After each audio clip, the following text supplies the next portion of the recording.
मूल सृष्टि के रहस्य का उद्घाटन करने में आधुनिक विज्ञान पूरी तरह से तत्पर है। यह जो तीन मूल सृष्टि है, धातु सृष्टि, मूल सृष्टि और जीव सृष्टि, इन सृष्टि में अविनाभाव संबंध है। क्योंकि जो पहली सृष्टि है, धातु सृष्टि, यह अपाद है। अपाद मीन्स यह गमन नहीं करती। तो जितने पदार्थ हैं जो गमन नहीं करते हैं वो इस सृष्टि के मूल घटक हैं। अब दूसरा, मूल सृष्टि। मूल सृष्टि का मतलब इसमें पाद तो हैं और इस सृष्टि का पोषण इनके पाद द्वारा ही होता है। पाद माने जड़, इनके जड़ द्वारा ही होता है। तो इसमें हम दो भाग में इसको बांट सकते हैं, अचल पाद और सचल पाद, जिसमें मनुष्य भी आ जाएगा। जो चलायमान है वह चल पाद में आ गया, और जो पाद अचल है, मूल रूप से स्थिर है, जिसमें जड़ है, इनका जड़ ही इनका मूल पोषण करने वाला है। और एक चौथी सृष्टि होती है जिसे कहते हैं देव सृष्टि। वह देव सृष्टि इन सब का आधार है। इन तीनों सृष्टियों का आधार क्या है? देव सृष्टि। वो भी अपाद है, लेकिन वह गतिशील है। तो आपने इस तरह से देखा कि यह जगत चार सृष्टियों में विभक्त है। पहली सृष्टि धातु सृष्टि, दूसरी मूल सृष्टि, और तीसरी जीव सृष्टि, और चौथी दैव सृष्टि। इन सृष्टियों का मूल क्या है? पहले सृष्टि को कहा गया कि यह अपाद सृष्टि है, क्योंकि ये गतिशील नहीं है। तो जितने पदार्थ हैं वह इस सृष्टि में आते हैं। दूसरी सृष्टि क्या है? मूल सृष्टि।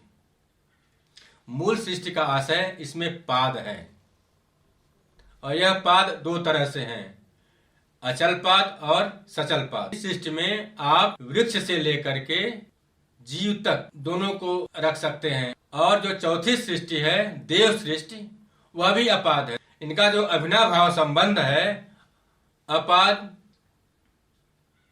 चलपाद, अचलपाद और अपाद, ये तीनों मिलकर के इस जगत का निर्माण करते हैं। और ये सब के सब अग्नि सोमात्मक हैं, जैसा कि आपने ऊपर देखा इसके पहले कि तीनों अग्नि सोमात्मक हैं। सिर्फ इनमें वैश्वानर, तेजस और प्राज्ञ का अंतर है। यही सूर्य का चयनात्मक विज्ञान है। हमारे कहने का आशय यहाँ यही है, आपको बताना कि यही सूर्य का चयनात्मक विज्ञान है, और यह बार बार उत्पन्न होता रहता है। इसलिए सूर्य यह प्रमाण है इस जगत का, इस सृष्टि का। अतः यह स्पष्ट हो गया कि संपूर्ण सृष्टि सूर्य विज्ञान का ही प्रतिफलन है। तो अपाद, पाद और अपाद, इसका मतलब कि अव्यक्त से व्यक्त और व्यक्त से अव्यक्त। जो इसका संपूर्ण विज्ञान है, अव्यक्त से व्यक्त और व्यक्त से अव्यक्त। क्योंकि जो अव्यक्त है वह सूर्य की रश्मियों पर आरूढ़ होकर व्यक्त होता है और नाना प्रकार की संरचनाओं को जन्म देता है।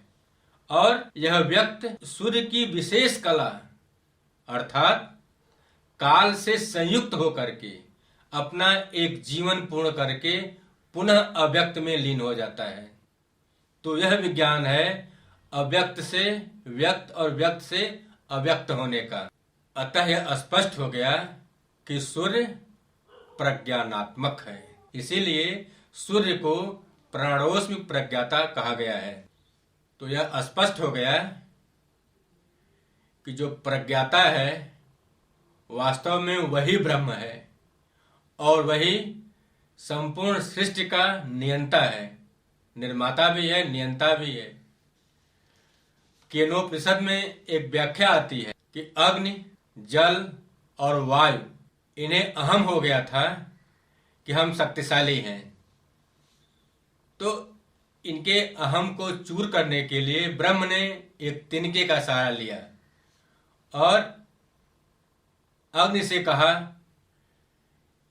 कि आप बहुत शक्तिशाली हैं, इस तिनके को जला दीजिए। अग्नि अपनी पूरी उष्णता को लगा दिया, परंतु तिनका जला नहीं। वायु पूरे वेग से उस तिनके को उड़ाना चाहा, परंतु तिनका उड़ा नहीं। और जल पूरे प्रवाह के साथ तिनके को बहाना चाहा, पर तिनका टस से मस नहीं हुआ। अर्थात ब्रह्म ने यह बताया, यह संदेश दिया कि आप हमारे ही घटक हो, आप मुझसे ही बल प्राप्त किए हो, आप हमारी माया के एक अंश हो। इसलिए आप इस तरह का अहम न पालें। इसीलिए तुलसीदास जी ने कहा कि जास उपाय बल विरचति माया। वह जो ब्रह्म है उसी की शक्ति पा करके माया, जिसे हम अग्निशोम कहते हैं, जिसे हम तमाम तरह के घटकों में व्याख्यायित कर सकते हैं, उससे शक्ति पा करके इस पिंड का निर्माण करती है। अतः यह स्पष्ट हो गया कि अव्यक्त ही प्रधान है और जो व्यक्त है उसका एक प्रतिबिंब है जो समयांतराल के बाद उसी अव्यक्त में लीन हो जाता है।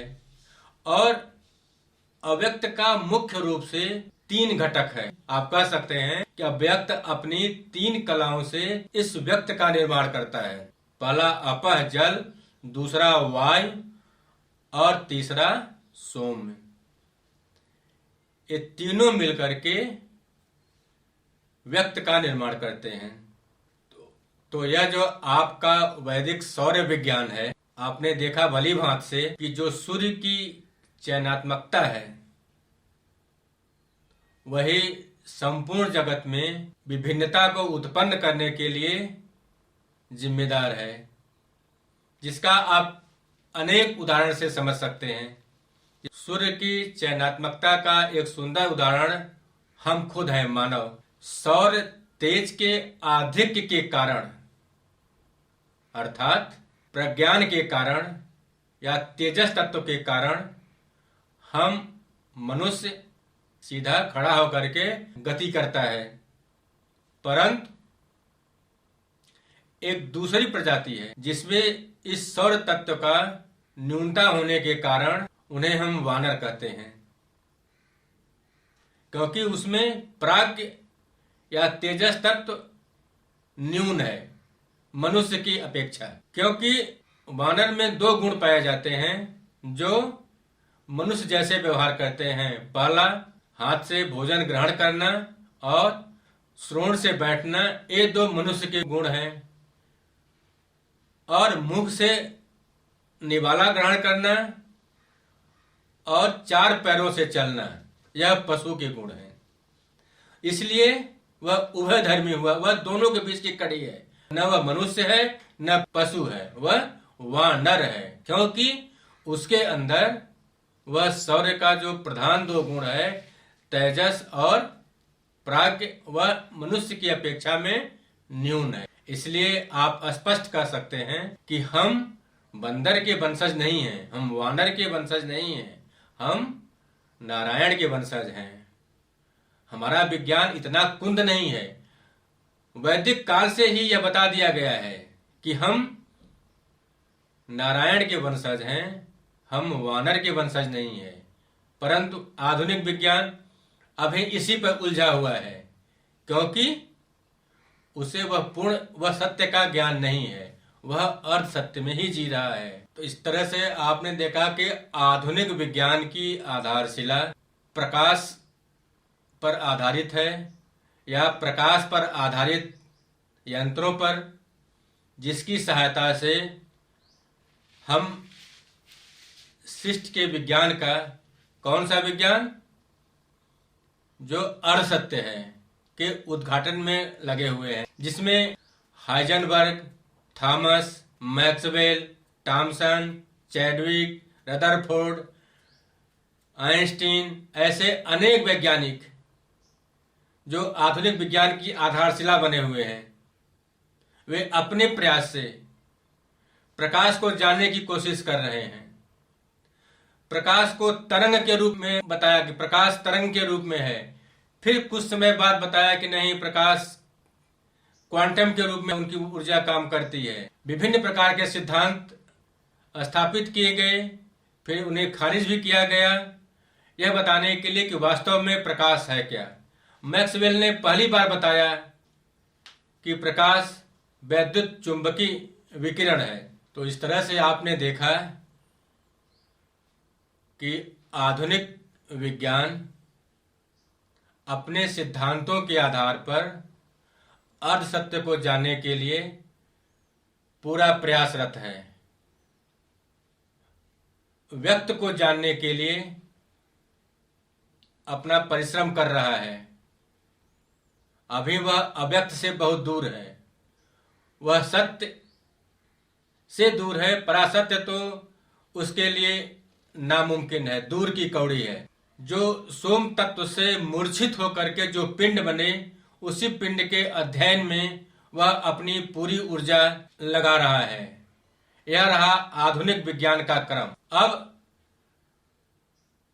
आदि विज्ञान क्या है? अच्छा, आधुनिक विज्ञान की उम्र मात्र 250-300 साल है, लेकिन आदि विज्ञान के उम्र की गणना करना संभव नहीं है। हमारे कुछ पाश्चात्य विद्वान अपने अनुसार गणना कर सकते हैं, लेकिन अगर आप वैदिक सिद्धांत में जाइए, काल गणना में जाइए, तो हमारे ऋषियों का यह कथन है कि हम इसकी गणना नहीं कर सकते, क्योंकि यह अनादि है, अनंत है, अनिर्वचनीय है। तो उसकी गणना हम कैसे कर सकते हैं? और हमारा जो आदि विज्ञान है वह पूर्ण रूपेण सौर विज्ञान है, सूर्य विज्ञान पर आधारित है, जो सृष्टि के उदय का कारण है। हमारा आदि विज्ञान कहता है कि सूर्य प्रतिदिन अपनी 3 अवस्था को प्राप्त करता है। प्रथम ऋजु, दूसरा यजु और तीसरा साम। ऋज माने जो प्रातः काल का सूर्य है वह ऋजु भाग है, जो मध्य काल का सूर्य है वह यजुस भाग है, और जो सायं काल का सूर्य है वह साम भाग है। इसलिए प्रातः का सूर्य पूर्वाह्न, मध्य का सूर्य मध्याह्न और शाम का सूर्य अपराह्न है। इसलिए हम अपने वैदिक सिद्धांत के आधार पर या अपने सूर्य सिद्धांत के आधार पर यह कह सकते हैं पूर्ण विश्वास के साथ, और यह सत्य है और परासत्य भी है, तो हम यह कह सकते हैं कि सूर्य ही सृष्टि के निर्माण, स्थिति और प्रलय का मूल कारण है। क्योंकि आधुनिक विज्ञान केवल तत्व के कणों की चर्चा कर रहा है, तत्व के कणों का अध्ययन कर रहा है। जो इनका कण विज्ञान है वह निर्जीव है, वह सजीव नहीं है, और उनका मौलिक गुण भी उसी निर्जीव पर आधारित है।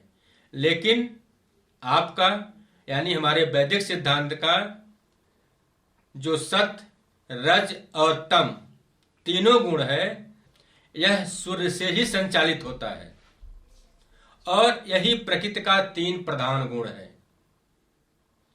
जब तक हम सत्व, रज और तम ये तीनों गुणों का वैज्ञानिक अध्ययन नहीं कर लेते हैं, तब तक हम प्रकृति के रहस्य को बताने में असमर्थ हैं, और यह आधुनिक विज्ञान के परे की चीज है। इसे जानने के लिए आधुनिक विज्ञान के स्तर को छोड़कर हमें आदि विज्ञान में प्रवेश करना पड़ेगा, क्योंकि दोनों की स्थिति अलग है, दोनों का स्तर अलग है। अगर आप यह जानना चाहें कि हम आधुनिक विज्ञान के उपकरणों से सत, रज और तम, सोम और अग्नि को जान लेंगे, तो यह असंभव है। ऐसा सोचना निरा बेवकूफी है। आधुनिक विज्ञान क्वांटम के औजार से क्वार्क पर आरूढ़ होकर के सोम तत्व के मूर्छित प्रक्रिया द्वारा उत्पन्न पिंडों को जान सकता है। वह प्रकृति के इन तीनों प्रधान गुण सत्य, रज और तम को नहीं जान सकता। तो इस तरह से हम कह सकते हैं कि आधुनिक विज्ञान और आदि विज्ञान दोनों में तारतम्य स्थापित करना अभी बहुत दूर का प्रयास है, क्योंकि दोनों का अंतराल, दोनों की विचारधारा बिल्कुल अलग है। अभी आधुनिक विज्ञान बहुत ही बौना है, लेकिन अपने प्रयास से वह प्रकृति के उन रहस्यों को जानने में पूरी तरह से प्रयासरत है, प्रयास भी कर रहा है, और उसमें उसे जो सफलता मिली है उसे हम नकार नहीं सकते हैं, लेकिन उसके आधार पर हम सृष्टि के रहस्य को नहीं जान सकते, सृष्टि के विज्ञान को नहीं जान सकते। प्रकाश को जानने के लिए हमें आदि विज्ञान में जानना पड़ेगा। सत्य, रज, तम के परा विज्ञान को जानने के लिए हमें आदि विज्ञान में जाना पड़ेगा। हमें वेदों में रहस्यों को ढूंढना पड़ेगा। वेद हमारे विज्ञान के मौलिक ग्रंथ हैं और वेद पूरा का पूरा विज्ञान है। रामचरितमानस का अवलोकन करिए तो आपको मिलेगा कि यह आधुनिक विज्ञान और आदि विज्ञान दोनों का समन्वय करते हुए तुलसीदास जी ने बड़े स्पष्ट शब्दों में कहा है, गगन समीर अनल जल धरनी, गगन समीर अनल जल धरनी, इनकर नाथ सहज जड़ करनी। क्योंकि यह जो पांचों तत्व हैं, यह मूल रूप से उस ब्रह्म का प्रतिबिंब है, और यही प्रतिबिंब पंचीकरण द्वारा पिंड का निर्माण करते हैं, जिसे जानने के लिए आधुनिक विज्ञान अनवरत प्रयासरत है। और वास्तव में आप सृष्टि विज्ञान को जानना चाहते हैं, दोनों के साथ, आधुनिक और वैदिक विज्ञान के साथ या आदि विज्ञान के साथ, तो गुरुदेव प्रोफेसर ओम प्रकाश पांडे, जो एक प्रख्यात वैज्ञानिक और चिंतक भी हैं, उनके द्वारा रचित पुस्तक द्रष्टव्य जगत का यथार्थ आप पढ़िए। आपकी तमाम भ्रांतियां दूर हो जाएंगी कि वास्तव में किस तरह से इस सृष्टि का निर्माण हुआ। अन्यथा जो हमारा यह प्रयास चल रहा है, जो हम अपने विज्ञान को लेकर के, आधुनिक विज्ञान को लेकर के पूरे रव में हैं और चाहते हैं इससे मैं एक अलग साम्राज्य की स्थापना कर सकता हूं, एक विशिष्ट विज्ञान की स्थापना कर सकता हूं, तो अगर हम तुलसीदास जी के शब्दों में कहें तो इसकी वही गति है कि छूटे ही मल न मलई के धोए, घृत की पाव जिम बारी बिलोए। हम केवल असत्य को रगड़ करके हम उससे नवनीत नहीं प्राप्त कर सकते।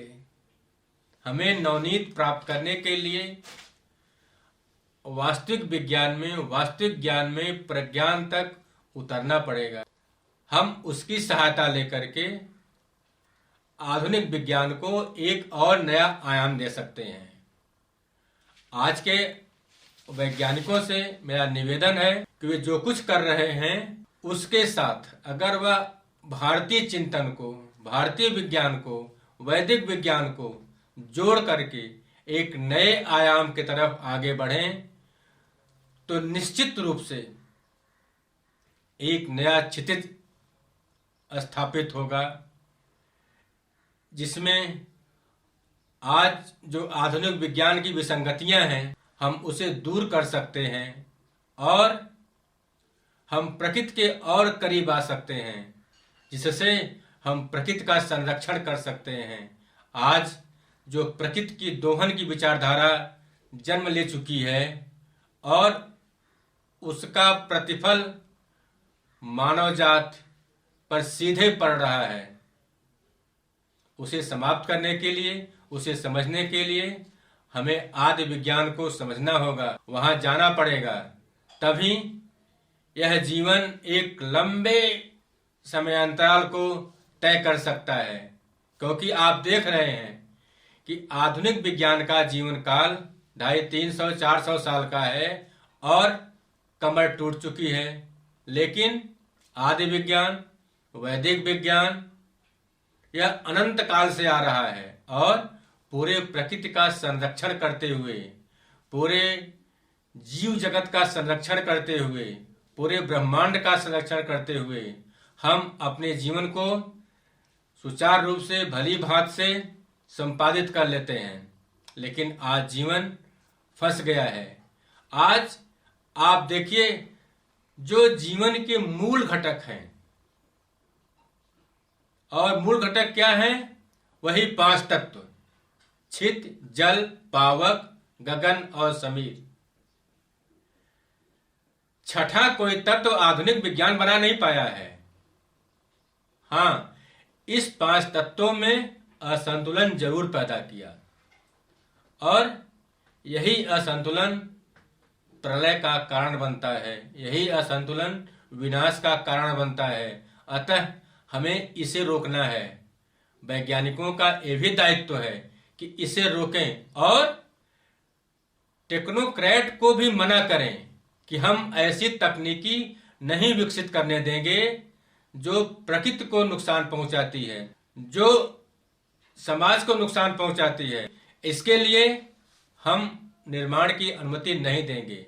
हम अपने अनुसंधान से आपको प्रकृति के करीब ला रहे हैं और आप अपने थोड़े से लालच के लिए, प्रकृति को नुकसान पहुंचाने के लिए जो प्रौद्योगिकी विकसित कर रहे हैं वह नुकसानदायक है। उसके लिए हम कहीं से भी सहमति नहीं दे सकते हैं। इस तरह की पहल भी हमारे आधुनिक वैज्ञानिकों को करनी पड़ेगी, क्योंकि यह जो पूरा जीवन है यह विज्ञान पर आधारित है। लोग आपकी बात मान रहे हैं तो आपका दायित्व भी है कि आप पूरी तरह से इसे मना करिए कि अगर आप मेरे बताए हुई बातों को नहीं मानते हैं, प्रकृति के सिद्धांतों का अनुसरण नहीं करते हैं, तो हम अपने कार्य को यहीं रोक देंगे।